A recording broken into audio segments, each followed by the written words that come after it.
بسم الله والصلاة والسلام على رسول الله. اللهم إنا نسألك حسن الخاتم. حبايب قلبي، ما تنسوش الاشتراك وتفعلوا زر الجرس واكتبوا لي تعليق حلو. ربنا يسعد قلوبكم يا رب، وشاهدوا الفيديو للآخر. النهاردة هعمل معاكم يا حبايبي فراخ بره بس مسلوقة، بس الفراخ ده أنا اللي مربيها في البيت يا حبايبي، وهعمل جنبها محشي.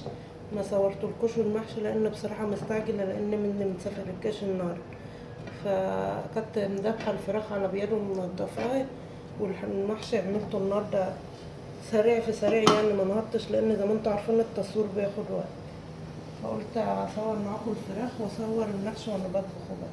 هتقولوا لي المحشي واقول لكم كلكم شطار، بوريكم يعني طبيخ الايام العاديه. انا اسفه ان كنت متلجلجه يا حبايبي، لان اول مره حد من ولادي يروح الجيش، فنفسيتي تعبانه شويه. بالله عليكم تدعوا له ربنا يصلح حاله يا رب.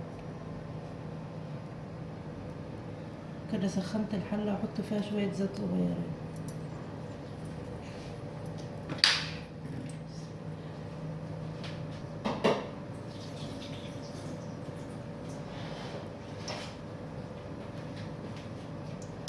الفراخ دي انا مربيها في البيت يا حبايبي زي ما انتوا شايفين. هما ما كبروا دي الفراخ دي بقالهم بالظبط شهر بالظبط. لو عايزين اصورهم لكم اصورهم لكم، اكتبوا لي في التعليقات وانا اصورهم لكم تحت عندي، مربيهم في المخزن تحت. بسم الله. تربية البيت احسن ما تشتروا يا حبايبي، اللي بيشتروا برضه بيبقوا واخدين علاج، بصراحة ما بتبقاش حلوة زي دي.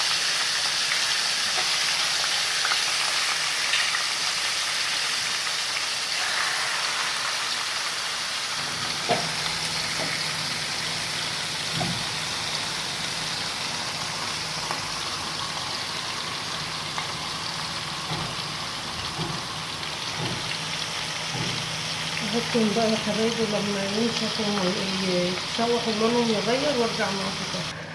كده اتشوحوا شوية يا حبايبي، وافرط البصل عليه.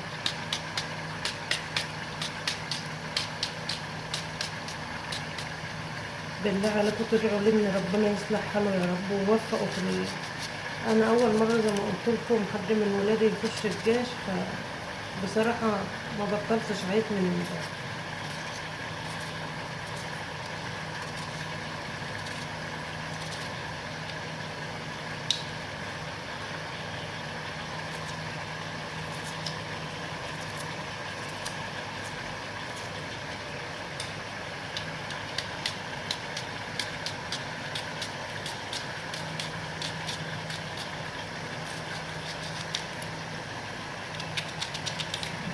مش طبخة المحشي يا حبايبي لما الشوربة بتاع الفراخ، لما الفراخ تستوي واعمل له احط له القعدة من الشوربة بتبقى حلوة.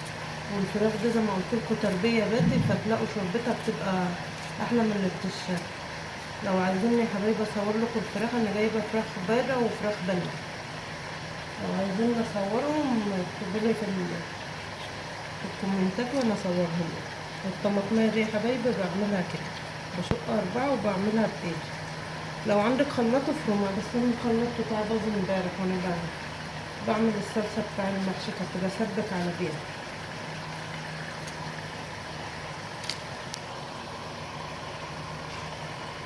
انا ايدي نضيفه يا حبايبي وغسلاها.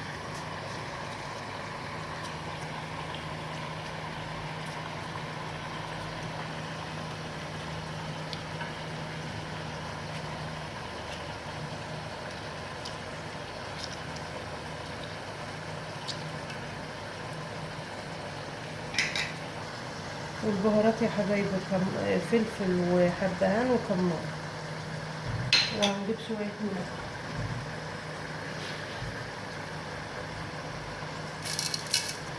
اللي على الرخام ده يا حبايبي محدش يقول ده الرخام بتاع الكوسه، كان عندي نمل معرفش جاي منين، يعني انا كنت غاسله المطبخ وبعد ما غسلته جه في نمل، فدي بودره انا حطاها بعيد، يعني ما كنتش عندها اكل ولا حاجه.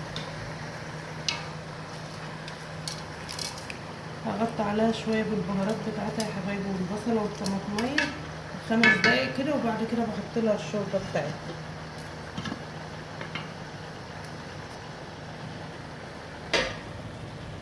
كده عملوا شويه بالبصله والطماطم يا حبايبي، هنحط لهم الميه بقى عشان تعمل معانا لبن. عايزه تحط ميه سخنه حط، انا بحطها بارده عادي.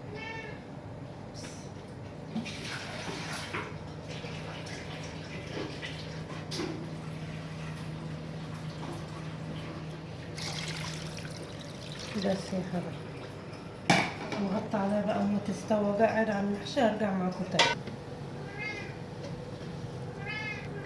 ورجعت معاكم يا حبايبي كده الشوربه اللي بتاعي، بس لسه الفراخ هسيبها شويه. هقعد على المحشي بقى عشان عنها دلوقتي يعني. ربنا يصلح حالكم يا حبايبي ويصلح حال ولادكم يا رب، ويخليلكوا اولادكم وتفرحوا بهم يا رب. اللهم امين.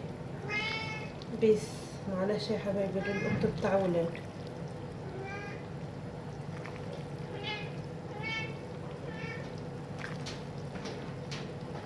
بس يا عمر. بس بقى. لازم نرج الحله كده يا حبايبي عشان المرقه تنزل تحت، عشان ما يبقاش محصحة.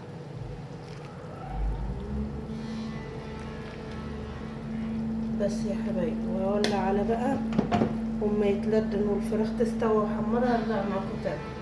ورجعت معاكم يا حبايبي كده المحشي اتلدن اهو، والفراخ حمرتها تقمص سلقت في الشوربه يا حبايبي. عصرت عليها نص ليمونه ورشيت عليها فلفل وحمرتها في فرن البوتاجاز. والشوربه بتاعتها زي ما انتوا شايفين يا حبايبي. كده اكلنا النهارده فضل ونعمه من عند الله. ما تنسوش يا حبايبي الاشتراك وتفعلوا زر الجرس واكتبوا لي تعليق حلو، ربنا يسعد قلوبكم يا رب. وشاهدوا الفيديو للاخر، وما تنسوش تدعوا لي من بالله عليكم ربنا يصلح له حال.